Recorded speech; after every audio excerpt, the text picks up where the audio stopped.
Sup Shredders, my name is Logan aka Spiderhands and welcome to an SP Reviews where today I'm going to be reviewing some more tracks from an act named Testimony of Apocalypse.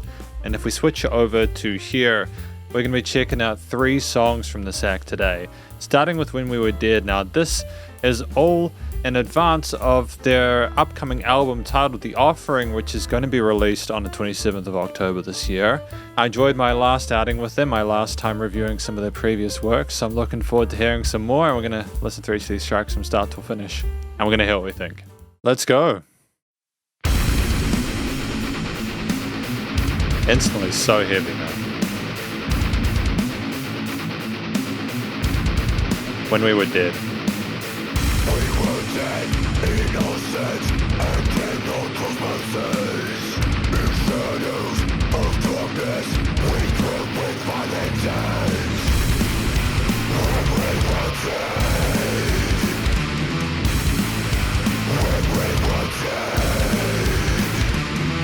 dead. There's such a huge amount of variety to the performance already, from the various different guitar riffs to the different patterns on the drum switching out the time signatures there. The vocals cutting through the mix nicely as well with a bit of vocal fry.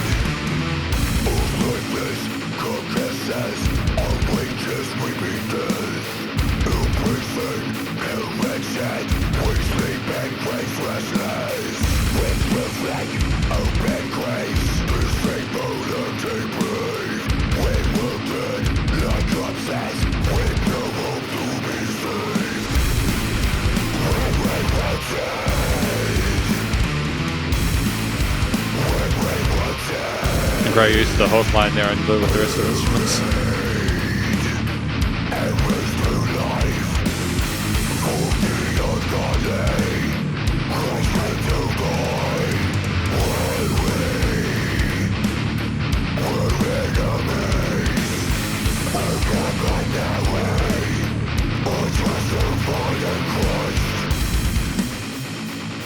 And see, it's nice to have the guitar on that left side there.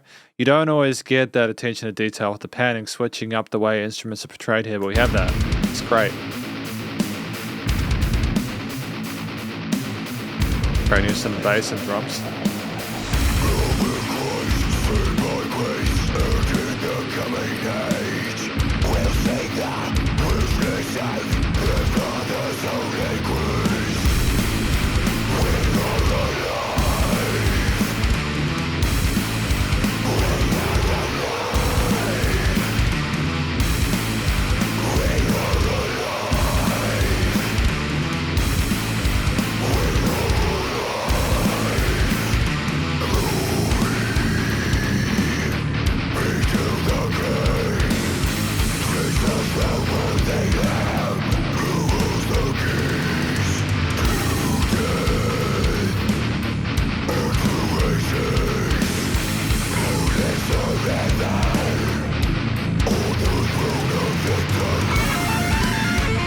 Great use of almost a chromatic scale here.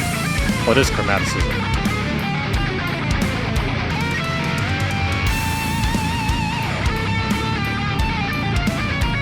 Great use of octave shifts there as well.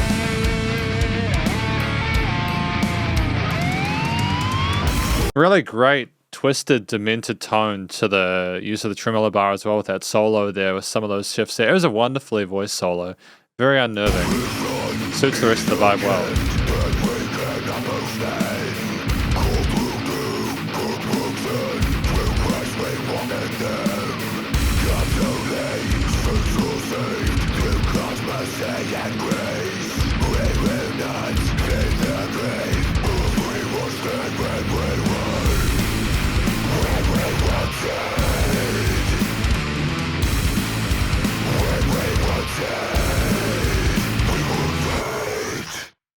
When we were dead, we will fight. Okay, I'm gonna level with you guys here real quick. I'm not really sure if I got the words through clearly in this one. I really appreciated the vast majority of it, and even the vocals sounded cool. Don't get me wrong. Like there was a lot of variety of different guitar grooves. I appreciate how tight the rhythm guitars were with the different palm muted bits, and the lead guitar in that solo section was divine. Stood out really nicely. The bass line when it came in with the wow and going back into it was really nice and tight as well, and highlighted the root notes really neatly. And I think, again, there's a lot of diversity to the different drum fills and grooves we had there. I think that it was really fun to listen to, especially going between halftime and normal time, etc., with some of those shifts there and with the changes in time signatures. I'm just not sure if I got all the words through clearly.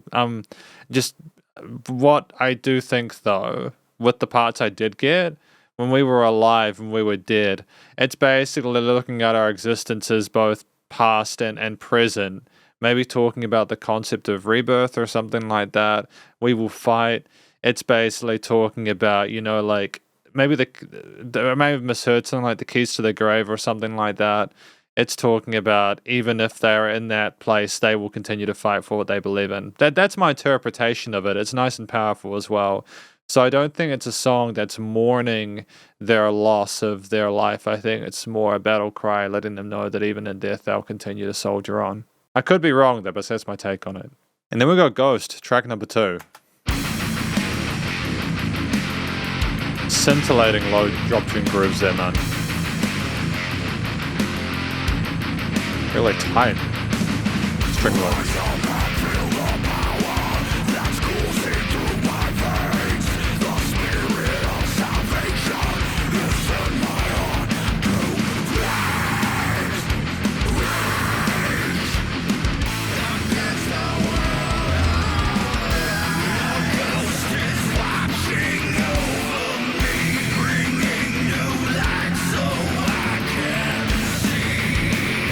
I want to give an instant shout out to the clarity of the vocals in this mix. I can just hear the words better now, regardless of whether or not it's those clean harmonies, which sound wonderful.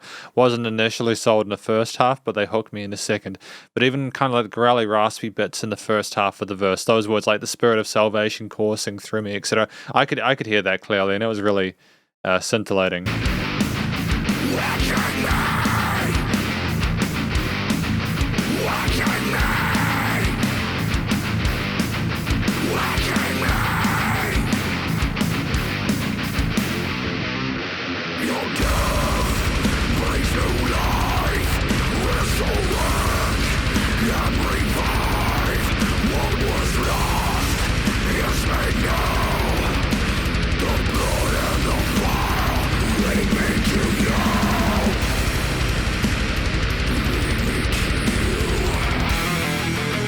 Excellent. Lead me to you.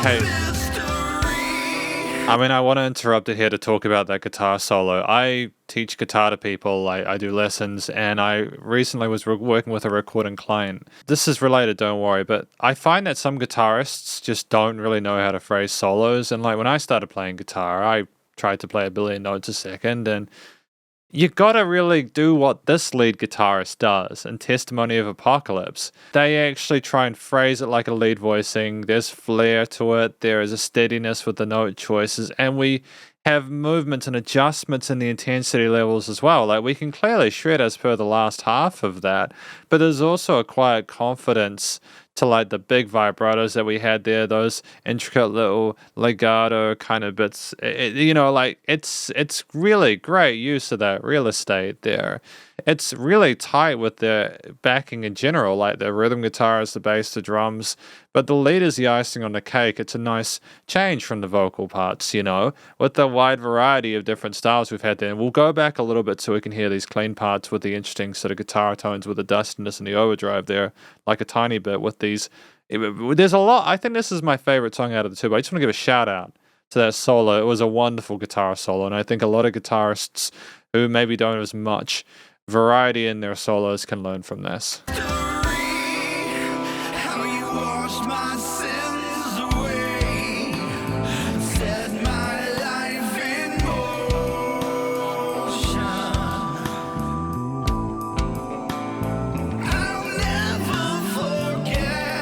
Oh, space solo in there? Great use of organ there as well, I think.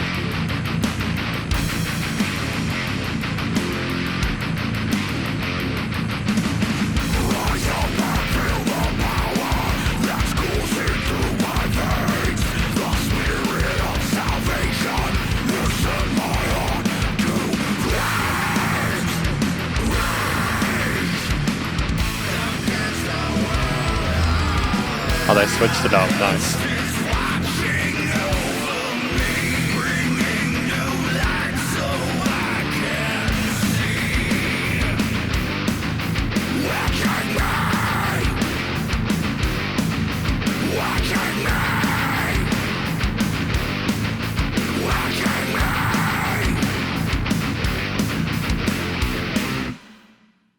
Dude, that was sensational, and it was in 3 minutes as well. It's really a great example of what we can fit into a shorter time frame.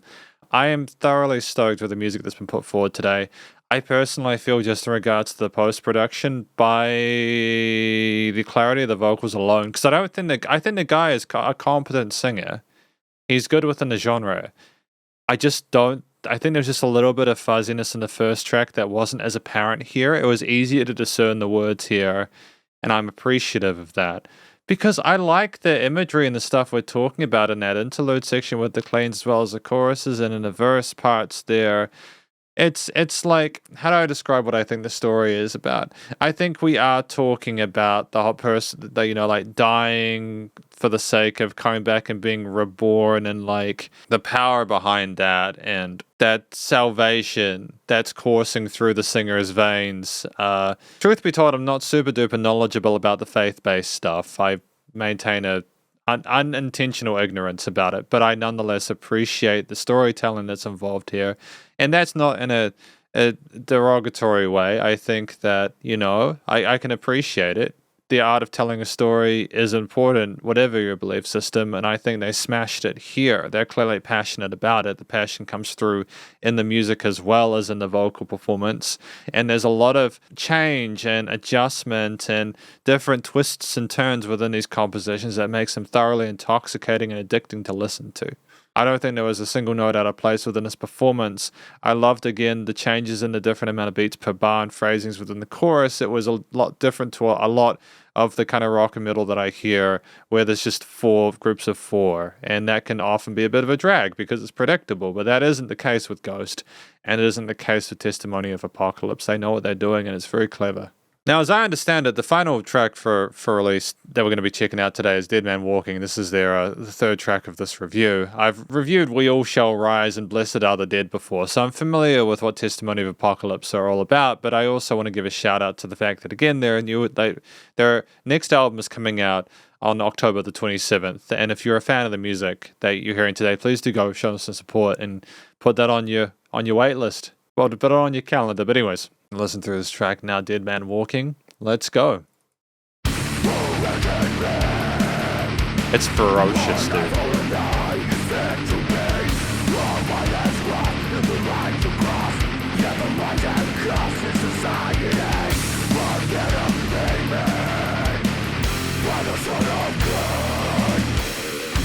Great pitch up on it, dude.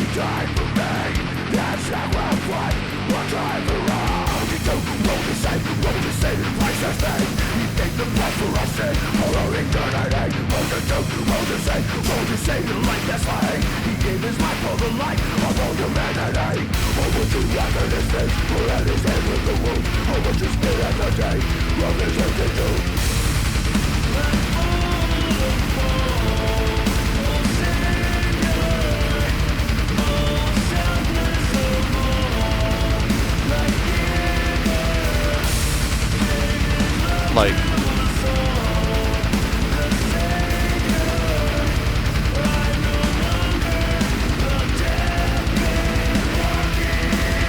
I'm no longer a dead man walking. There is such a phenomenal amount of power to that chorus line. I want you guys, if you're not already doing this, to listen to this through headphones, because there is just a huge amount of power, not just because of the quality of the post-production, but also because of how things are notched in regards to the arrangement, the choices of the different chords, bass lines, drum grooves. That the vocals being on top as well was a smart decision there, pitch-wise, because they probably knew that there just would not have been maybe enough room to have that mid-range growly stuff going on there. So I think that was really well calculated.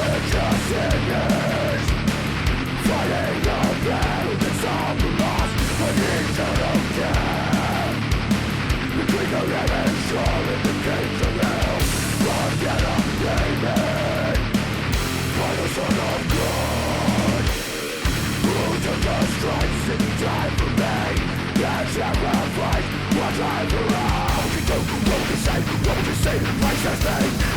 change of vocal phrasing.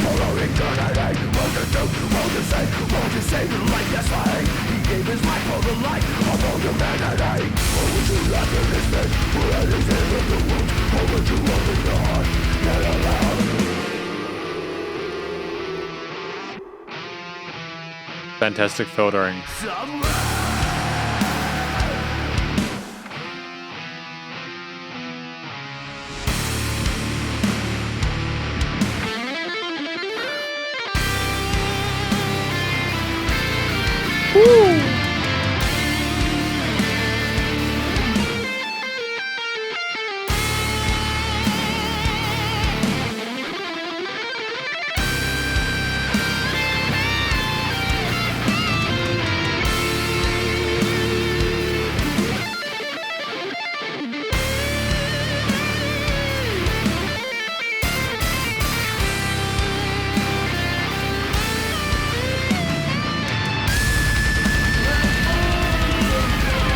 I'm floored, man. That took me by surprise.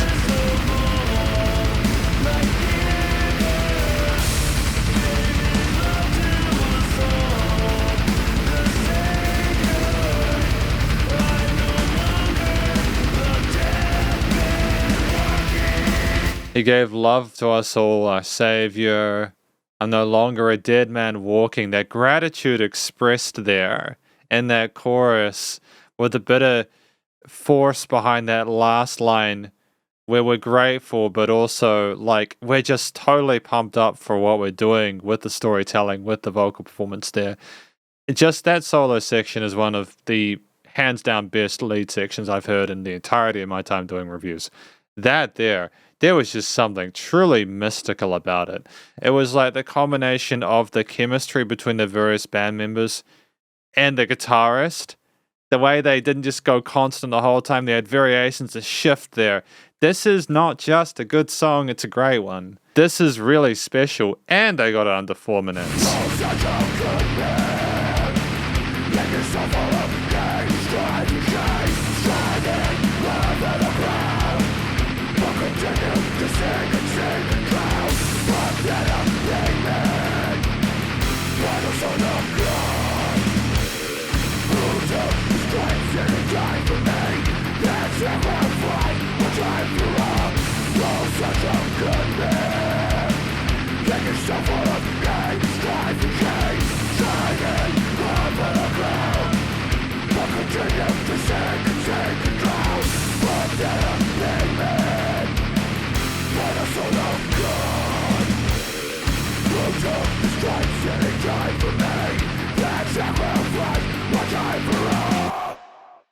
I mean, I'm stunned by that. I think it's a phenomenal track, and I think these guys are a phenomenal band. And welcome to my review of these tracks from an act named Testimony of Apocalypse. We have been spoiled today. You know, what do I think these tracks are about? Well, it's about their faith, about their belief in God, the resurrection, their salvation, themes of being sort of grateful for the fact that we're not dead man walking, showing thankfulness for the grace and the support in our lives, and a lot of other things that I think I've missed the nuance on, but I'll probably want to listen back to as we go along. Because, look, if I'm honest with you guys, I would say this is some of the best music in this genre that I've reviewed in a very, very long time. There is just something utterly incredible about the way that they did this stuff, and I'm going to point that out within the conclusion. I hope to communicate that, but I just want to say off the bat, this is going to probably be a positive one, and if you disagree with that, well, you're wrong. But anyway, anyways, off to a great start getting combative with a potential audience. But look, let's talk about I've spoken about what I think the tracks are about individually, so we'll move on past the stories to the vocal performances. And the first track, I wasn't initially super duper sure about it because, well, the first track, of course, being When We Were Dead, I wasn't sure about having the track with only the growlies because I couldn't hear all the words clearly, and parts that I did get were there, definitely. I could feel that, but I feel like I missed out on some context as well. That's the only mild critique I have there, and then again, that just comes with the territory of the style of vocals we're doing, with the growls and shrieks and stuff like that. But that doesn't mean I think they did a bad job, because there are other tracks as well where I could hear it more clearly. So I think it was just changes in the way that we expressed ourselves, slightly different techniques, etc. And I'm grateful that I did hear the stories that were told, because the stories were interesting and engaging, and the variety of different ways we spoke or sung or kind of communicated with the audience was excellent. The middle track there, Ghost, had a fantastic vocal harmonies there with lovely bits of vibrato there, and interesting phrasing to the stanza there, especially with the hook section where we messed around with different time signatures and moved some beats and then added others in different bars. And it was unpredictable, but at the same time it was satisfying, because we had moments where it was consistent and then where it wasn't. So there was that change there where we got to a kind of a new place and then we came back somewhere more familiar. But then that familiar thing was the unusually phrased part. So it's just really kind of impressive because of that. We managed to normalize that amount of change within a composition, where nowadays a lot of bands and artists and musicians are simply just kind of concerned that if they do something too different, it'll be too much for the listener, when in fact that's just not real. If you listen to music from the 70s and 80s and stuff like that, including into the 90s and stuff like that. In fact, if you just look at any music at a wider scale, there's still a lot of complex music where it's just thoroughly, it's wonderful, including this. I just think a lot of people overthink it. There's merits to be made on having music that is reasonably easy to access, but it's about finding a midpoint, an equilibrium. And when you're going to release an album, you have the ability to be able to make a longer form concept where you can have that amount of variety in there without alienating people, especially if they're fans of your work in both areas. And I don't see why you wouldn't be a fan of Testimony of Apocalypse with theirs. But I think the vocals were great. We had great technique with the various bits we were trying to do there. We had a fantastic chemistry with the rest of the musicians within the band, and all in all, it was very satisfying to hear it. I think the way we communicated with the passionate performance alongside the aggression there when appropriate was wonderful. It suited both the texture and timbre of the various instruments within the accompaniment, but it also made sense with what the intensity of what the emotional kind of gravitas of what we were talking about, and it's cool. But, with the vocals and the story considered, we have the actual track itself in regards to a good old structuring and length of tracks and the instruments within it. Now, the song was mostly guitar, bass, drums, vocals with a bit of organ or maybe some other bits now and then as sub-layers, and that's all we really needed. I don't think we needed more than that. I think it's been a tried and tested formula for the last 100 years. You don't need to necessarily switch it up too much at this point to make it good or great. I think it's how you play those instruments and how you phrase them and how you present them that matters, as well as how they sound. And I am going to go on the record to state that I loved how each of the instruments sounded. I thought the post-production was great, but it was also the way we played them and composed the various bits for them. And I'm going to basically say off the bat that I think that having these tracks with the traditional verse chorus with some bridges intertwined, but also lots of instrumental sections, was the absolute right thing to do. We did tell stories, but we could also play our instruments. We could shred. We had a lot of, we had some how do I describe it? What were going on with the drums there, with the use of the double kicks there, the interesting changes with the 16th and triplet sort of fills and kick patterns, and the knowing when to kind of slow down and when to come back up, when to sort of step away completely and allow the acoustics and the vocals to go through in Ghost, knowing when to just have a consistency with the when we're Dead Man Walking. It's just, there's nuance there that is something that you only come to when you've really spent some time either in a band or you've been basically it's at commercial grade level for the genre. I think that they've actually got a career and a future if they stick at it, without a shadow of a doubt. The quality is there. It's really positive, and I think that just with the grooves on the drums alone, with how appropriate they were for the way that the vocals were phrased, the rhythmic unison with that was tremendous. But also the bass guitar was relatively subtle in this. But there were a few key points where I really appreciated. When we were dead, the bass didn't really show itself until maybe a little bit in. When it went whom, it was almost like a best friend you hadn't seen in a while. and you automatically became accustomed to it, and it just blended in and melded in really neatly. It's like we knew that we had a bit of craziness with the other instruments there, so we knew to kind of tone it down a little bit, maybe with the virtuosity of the bass parts. And I mean that genuinely, because there was some wonderful bass soloing and like the interlude part, I think, of Ghost there, where like we really explored the fretboard nicely, went into our mid-range there, and we were not afraid to play around with the listener's expectations, of the point where a lot of the time I think the bass guitar, again, being a bassist myself, a lot of the time the bass is there just to kind of fill in the lower register, right? But it's always good, especially when we've got space, we've got the double-tracked acoustics or clean guitars, etc., to be able to let that bass kind of flow in the mix, especially if it's still not in the same exact range as the vocals. There's room for it, and we made the most of that. When you went to sort of pick it up and went to kind of slam it down, and it was tight.